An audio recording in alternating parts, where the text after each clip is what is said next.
Good evening, gamers. Welcome back to the channel. Today I have some fun stuff to talk about, and I just had to get it off my chest. So I just ended up finishing two huge releases in the last 5 years. First of which is a very popular game. A lot of people love it. The second one, a lot of people didn't like it, I don't think. But man, it hit me hard. So the first one being Elden Ring. My history with Dark Souls games, I haven't really ever got too into them. I played 2 a little bit. I played the first one when they had the Prepare to Die edition come out on Steam, probably 12 years ago now, maybe less than that. And yeah, I never got into it. I had colleagues, my brother, super into all the Dark Souls games. I just could never do it. I don't know if I got frustrated. I just was in competitive game mode for a long time. As you know, with my history, that's kind of what I was into for a long while. It was Counter-Strike, Halo 2, Halo 3, Gears of War. Those were my games growing up, COD. And so I decided to give Elden Ring a shot. My brother was like, hey, you got to play it. I'll buy it for you on Steam. He got it for me for Christmas. I was like, hey, you know what? I'll do it before Night Rain. Check it out. My problem with Souls games is I get so determined and hard-headed on something that I just commit to the bit. You know what I mean? So the first probably 3 hours of the game that I played was me trying to defeat the tree sentinel right at the beginning of the game. Once I got my mind into it, I was like, I'm beating this guy. So time after time after time, death after death after death, just got rocked, baby. I was struggling hard, but we got through it eventually. I think it was 2.5, 3 hours later of me trying. And yeah, we just kind of just rolled with it. But the next thing I came to was Margit. And according to my brother, Margit is the first boss in Elden Ring that tests your skills. So yeah, I was struggling hard on Margit. I think it took me it was probably another 2 or 3 hours. It might have been less, but it was it was not good. But finally grinded that out. I think it was 2 separate days of play sessions, and I finally got it right. See, and another thing too is my brother's like, just use summons. And I'm like, I'm not using summons, bro. I'm just dodging. I'm using straight up skill to beat all these bosses in this entire game. And I was committed to the end of Margit. I did use jellyfish summon, I think is what it was. It was in my inventory, so I got through that. And yeah, we just kind of continued from there.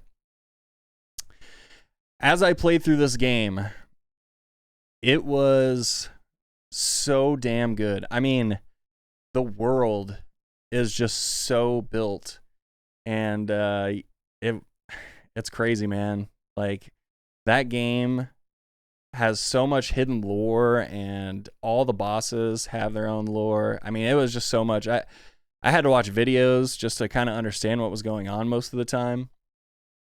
It was a good time. I mean, I think I finished it. I think I was around 40 hours, and I kind of rushed through. I think I did just about all the optional things I could find. It was a lot of the optional stuff was kind of all over the map. So basically I'd run in, I'd find a hidden dungeon. I go through the dungeon. I think the first one that I didn't finish was when you fight 2 Crucible Knights. I think that's what it was. That fight, I was like, there's no way in hell I'm doing this. And yeah. But there's so much extra content in that game and just hidden things that you find as you go. The bosses, they all drop weapons that you can equip and stuff like that. It was pretty cool. I really enjoyed it. It's the first Souls game, or I guess Elden Ring, but you know, it's the first like Souls-like or Souls game, From Software game, I should say, that I finished. And I'm not gonna lie, it makes me want to go back and play through everything. However, there were multiple times where I was just like kind of over the grind, even though I didn't really get stuck on any bosses until like the very end, after the initial 2 bosses at the beginning that I spent a lot of time on, and then obviously the Crucible Knights duel that I was just talking about. Yeah, it's a great game. I might give like Bloodborne a shot at some point, because that one I'm pretty interested in. And at some point I'll probably go through all the Souls games, Demon Souls, all that. But yeah, it's not first priority on my backlog right now.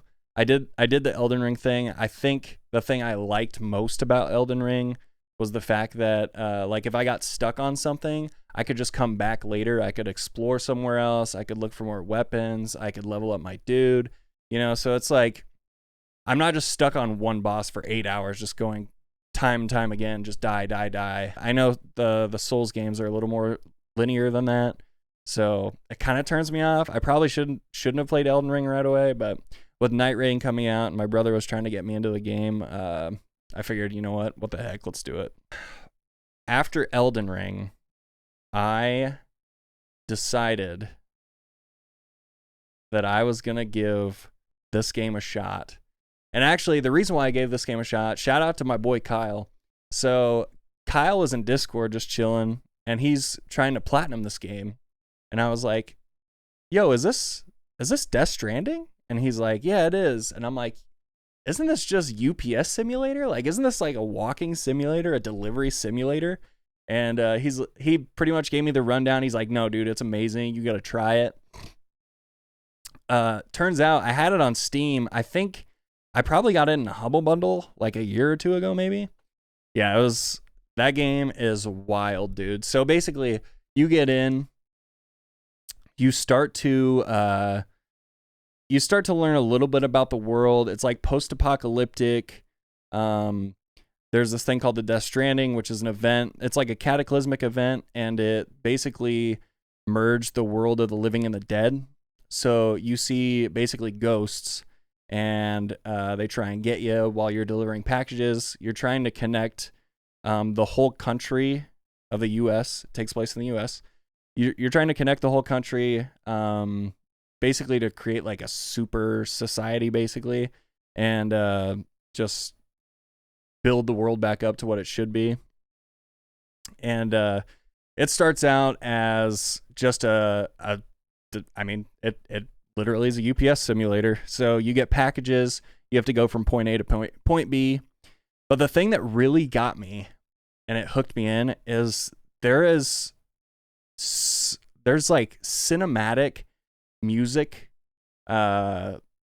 instances. So basically you'll go out on your mission, you get in the open world, you're running, right? You're going over terrain, you're tripping on rocks.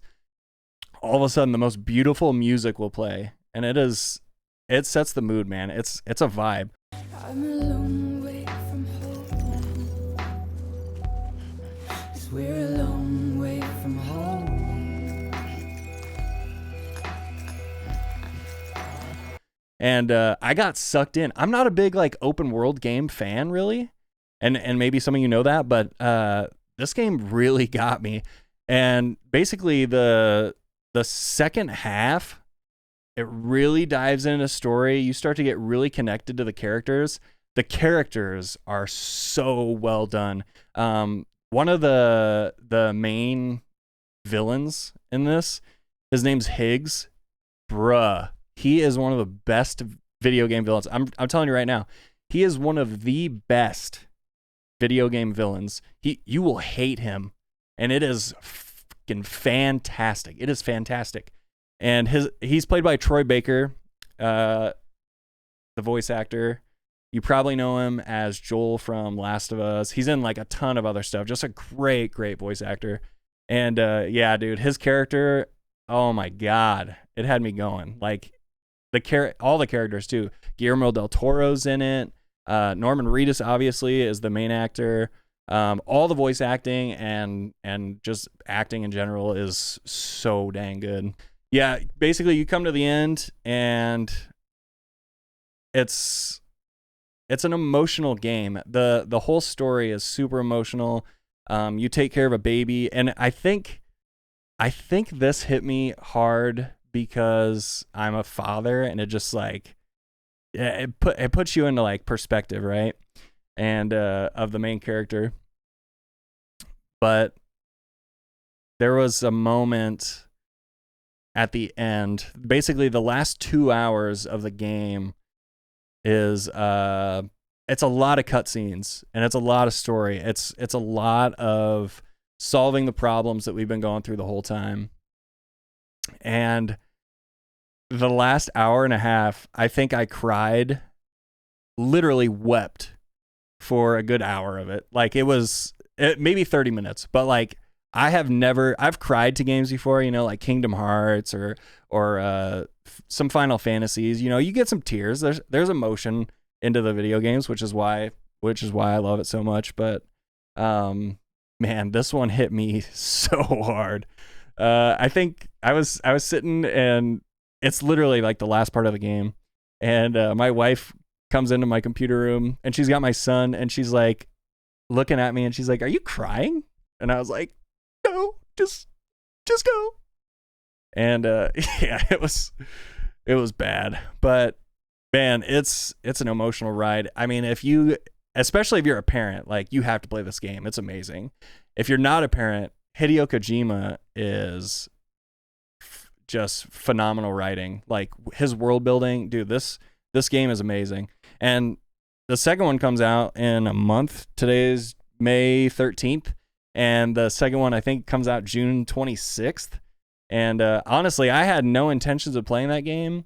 And I can honestly say that Death Stranding 1, the story, everything, the vibe of the whole game, it's top 3. It's top 3 for me all time, I think. If it's not top 3, it's top 5. I mean, I have never wept like that. It was just so good. The way that it all comes together at the end is so beautiful. It's a great game. 10 out of 10. Finishing Death Stranding, it really motivated me, I think, to play through all the Metal Gear games. I did buy the Metal Gear collection. I think it might have been at Walmart on like it was like $10, I think, on clearance. So now that I know the writing from Hideo Kojima was just so top notch. I want to play all these now. And I think I was going to start with the first one on PS5, but then I remembered I have something. Metal Gear Twin Snakes, which is the GameCube version of the original one, I believe. And this is my original copy. So I might even have the receipt in here, but no, I don't. But this is from, I think it was like it had to have been like my 12th or 13th birthday. I remember I went to Nebraska Furniture Mart, and it was either between this and Pokemon Coliseum, I think is what it was. And I decided to go with this. And I've never played it. I played it a little bit, but I've never finished it. I probably have like a total of like an hour in here. And I'm not huge into stealth games, but like I said, Death Stranding, dude, it got me wanting to play all the Metal Gears and just like dive into this universe and more writing from Hideo Kojima. If only we got PT. RIP. So yeah, basically I played Elden Ring and I played Death Stranding. 2 just amazing games. Honestly, Death Stranding, I liked it more than Elden Ring. It's crazy to say.